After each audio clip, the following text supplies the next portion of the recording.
Hello and welcome to another episode of Pretty Good Gaming. My name is Gareth Evans and I am joined today by Mr. Henry Cooper. Hello. Today we're going to be discussing some serious allegations made towards Randy Pitchford, the Gearbox CEO, overnight, and made by a former employee called David Eddings. Now, let's get straight into it because it's quite meaty. Claptrap is a character in Borderlands 1, 2 and 3, right? So he's returning to Borderlands 3, which is a game which is releasing in September this year. Now, this little robot type thing, general purpose robot manufactured by Hyperion, according to Wikipedia. No, isn't that a bit of info? We definitely knew that off the top of our heads. Yeah. So the voice actor, David Eddings, will not be returning, right? So the first we heard of this is he was asked on Twitter, will you be returning? And he said categorically no. For the first time, I insisted on getting paid for my performance, and all of a sudden, they couldn't afford me. Now, I'm not telling them how to run the business, but maybe next time they should put the 12 million payment from 2K in the Gearbox bank account instead. Just saying. He lit the touch paper here, let's say that. He's talking about a 12 million pound payment from 2K, which is the publisher, which Randy Gearbox has been accused of paying himself in a bonus. Now, this is relating to a lawsuit which was filed in December this year by former Gearbox lawyer Wade Callender, who's currently in the process of legal matters with Gearbox over this $12 million payment, which apparently should have gone to the Gearbox employees, but Randy Pitchford apparently, like according to the reports, has paid himself instead. So that's what he's referring to there in terms of the $12 million payment. But Randy wasn't having any of it, so Randy fires back. And of course, all of this always happens on Twitter. It's not a real beef unless it's on Twitter. There you go. So Randy retaliated. Mr. Eddings was paid very handsomely during his employment. After his employment, he was made a relatively generous offer to reprise the role. Unfortunately, he turned that opportunity down. So, according to Randy, he turned the opportunity down himself. And then he also tweeted to somebody else, there was no force in terms of relating to accusations that employees were forced to work. He wanted it and reveled in it. The issue today is that Mr. Eddings is bitter and disgruntled about having been terminated. He was offered 2 times scale, which is apparently twice the union rate, I'm told. He refused. I don't want him to do it unless he wants to do it, as motivation affects performance. So there's a couple of things to unpack in this tweet alone. Is that Mr. Eddings is now a former employee. He used to be he wasn't just a voice actor, he was an employee at Gearbox, and one of his roles as a Gearbox employee, he wasn't paid for it, but he did the voice acting for Claptrap. So now he's not an employee anymore. Randy says he's offered him 2 times the union rate to reprise the role, but he refused, and he's just a bitter, disgruntled ex-employee because he's been terminated. So his contract's not been terminated, he's been terminated. You are terminated. So that's according to Randy Pitchford. Now, we've covered some of Randy Pitchford's ramblings in one of our previous videos, on Friday in fact, and what we think about the way that he talks and the way that he doesn't always tell the truth, right? And that classic magician, it's all misdirection. Wrong.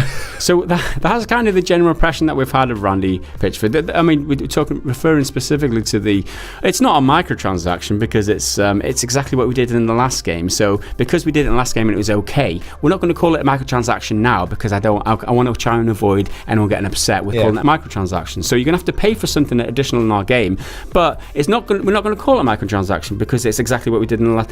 Basically, a load of bullshit. The long story short. Yeah, that's Randy's gist, right? But that is where it all blew up. Now, David Eddings wasn't having any of this, and he went on a 6 or 7 tweet rant, 7 tweets in fact, and he put the record straight. Oh boy, did he set the record straight, okay? Laying down the law. So David Eddings, this is where the accusations stem from. So I'm going to read them all because they're all very, very juicy. Now, he starts off, I was fine moving on after Gearbox, but when my former boss starts mouthing off about various aspects of my employment, including how highly compensated I was and how generous he is, I feel obligated to correct the record. I had a lot of mixed feelings when asked to reprise the role of Claptrap late last year, and eventually realized I was willing to put differences aside and do something cool for Borderlands fans with my friends at Gearbox. I ultimately offered to do it for free free in exchange for past royalties owed, plus an apology for something I've never spoken about publicly until now. Randy physically assaulted me in the lobby of the Marriott Marquis at GDC 2017. This is something. Not only is he owed past royalties, which he's asking for in exchange for doing the role of Claptrap, he also wants an apology for Randy physically assaulting him in 2017. I don't think that's too much to ask if it is true. I mean, you punched me, just say you're sorry. So, I mean, it's slightly suspicious that he saves this until now. It's like, I'm not saying it's not true, but it sounds like when he's just using it because he's got it in his art. You know, he's saved this nugget of information to use as like anytime there's an accusation come out after the fact, you can't help but wonder why not at the time. Doesn't matter what the allegation is, you end up thinking that what, because there is a reason, and it's not always malicious, like, oh, I'm gonna wait until he's vulnerable and I'll get him. Sometimes it's like, oh, you're afraid, or your contractual obligations or whatever. Exactly. I mean, there's no way are we saying that this isn't true. However, it's just convenient that he's brought it up now. I mean, there might be evidence to back him up somewhere down the line, or what, we don't know. But still, it's a big accusation to be made towards a CEO of a huge game developer like Gearbox. So that makes it clear later on that it's him he's got the issue with. He's not angry at the rest of the teams at Gearbox. He highlights that he likes them and they're good people. It's just this guy's an asshole. Right, so that's where it began, and he continued. Personally, I think Randy's been on tilt last few years. He's not the victim he portrays himself to be. I even blocked him a couple of years ago for stalking me on social media. Enough is enough. So implying there that Randy's a bit off kilter. That he's not all there. He's not all there. Hello, anybody home? Hey, think McFly, think. He's been stalking him on social media. I don't know what that's all about. Again, there's nothing to back that up, but he's accusing of him not being the victim he portrays himself to be. There's more to Randy than meets the eye. He's saying there. It's nice not feeling the need to spot any sleight of hand these days or wonder if the card was chosen or forced. I'm happy to be free from half-truths and full-on deceptions. I'm thankful to no longer hear people referred to as muggles like a con man refers to a mark. So he's using magician terminology and nomenclature. Sleight of hand. He's characterizing Randy as the magician that he is, in the fact he uses sleight of hand and wondering whether the card was chosen or forced, and happy to be free from half-truths and full-on deceptions. Now, this is where it rings true for me, because we've always thought of Randy as being a bit of a bullshitter, and in fact, the video on Friday, he's saying there's microtransactions, or some of his staff said there's microtransactions in the game, even though he went on stage in front of thousands, in front of the whole world, and said there's no microtransactions in Borderlands 3. Now, the fact that David Eddings says, happy to be free from half-truths and full-on deceptions, rings true because that's the kind of guy we think Randy is. It is just saying things and then distorting what he said and be like, oh no, you just interpreted it wrong, you didn't listen to my context or whatever. It's like, well, no, we're taking you at your word because words mean something. You can't just say stuff. That's it. I'm thankful to no longer hear people refer to as muggles like a con man refers to a mark. Again, another kind of indictment of Randy Pitchford's personality there. The fact I mean, I'm laughing. It's probably not nice to have Randy in your life, be in a position of power that he is over so many people. He's probably a really awful person to work for, probably. But this is it. There's two more to go. So, as an aside, seems a bit conspicuous that he chimed in on my salary, but didn't mention anything about the $12 million of revenue he siphoned away from the employee royalty pool. FYI, Gearbox employees are asked to take a lower salaries with the promise of royalty shares, again referring to the ongoing lawsuit that Wade Callender and the $12 million of executive bonus that Randy paid himself, which is an advance on royalties from Borderlands, that Callender claims would otherwise have gone to Gearbox employees. And this is Eddings backing him up there in terms of, Randy's doing the shady. He's taking $12 million from the employee pool of money and he's paid it himself rather than paying it to the employees, which is shady if you ask me. Sleight of hand trick, you might say. Absolutely. And the very last one, 2K, which is the publisher, says they won't give a statement regarding an ongoing lawsuit, but if the allegation is false, then it sure seems a lot easier just to deny it, since that's the only reason they're mentioned. The whole thing stinks. Now, that was so much shit flung in Randy Pitchford's direction. Pure shade. Some of it, you have to say, smells like a disgruntled ex-employee. Yeah. You can't say that a happy ex-employee would say shit like this, right? So there's a lot of that in there. Obviously, you question as to why he's bringing it all out now, because he's being attacked in public by Randy, because Randy's kind of tarnishing his name. Maybe he had no intention of bringing any of this up in the past, but because he feels like he's backed into a corner, maybe that's why he's coming out and saying this stuff. Maybe because they've pissed off Troy Baker as well, because plays one of the characters in the Telltale one, right? He's not in the mainline numbered ones. It's in Tales from the Borderlands, and he plays character in that, and he's meant to be coming up in this one, but he's not. And then so the story goes that Troy Baker saw the trailer and saw his character there, but was like, well, I've not been contacted to play him, like, what the fuck? But then obviously Randy's like, no, we did contact you, but you turned it down. But Troy Baker's side is obviously, well, no, that never happened. Yeah, again, another he said, she said thing regarding Randy Pitchford. So who do you believe here? I mean, there's a lot of finger pointing and like, you said, blah, blah. If Randy is straight down the line, if he is an honest person, all I'm saying is there's a lot of smoke, right? Yeah. And you know, that old expression, there's no smoke without fire, I think it's a bullshit expression. But this is Randy Pitchford talking about, people.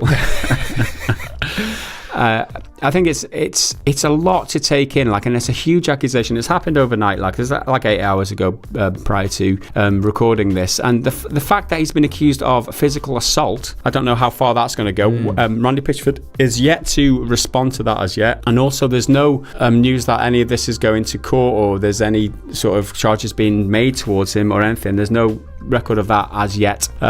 The fact that he's been accused of half-truths and full deceptions, I can totally get behind. That is the kind of person Randy Pitchford is in my head. In my head, that's exactly the kind of guy he is. He's a smarmy, snake oil salesman who tries to deceive and misdirect people. And that's a part of the accusation, if you read the Wade calendar thing as well, is that he was promised a lot of things by Randy Pitchford, but never got it in writing. So it's part of the persona that we kind of, at least, I mean, you might feel differently yourself, the viewers, and yourself, Henry, but I think that you know, there's a lot of evidence mounting up here towards this being the kind of guy he is. And to me, he seems so much like a frat boy. Like, well, he's way nerdier with all those horrendous shirts and the magic tricks and stuff. But he seems like a frat boy in the sense, like, he'll just say anything to get you to, like, get your pants off and get in bed.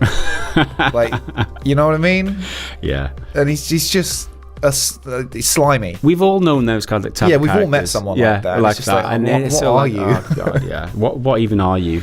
And then is the accusation again that the $12 million thing is, was Randy being deceitful and just taking that money for himself. Again, I mean, we can't talk for that. What we would expect is maybe some other former Gearbox employees to come out and back David Eddings on this. Maybe it's too early in this news cycle for this to be the case. I highly expect Randy to come out and he's very refute some of this. Vocal on Twitter about stuff, as we've seen just last week with the microtransaction stuff. Part of the reason that was such a big deal was because he was actively being like, oh no, I didn't say that. Yeah. And I feel like this is another controversy that Gearbox and Borderlands 3 definitely doesn't need. Yeah. They got out of the gate quite harshly with the whole Epic Games thing, Epic Store thing, which always draws a lot of controversy and bad blood for a lot of fans. Even with that though, Randy was like, before the announcement, he was like, whatever comes out in future, just make it be known that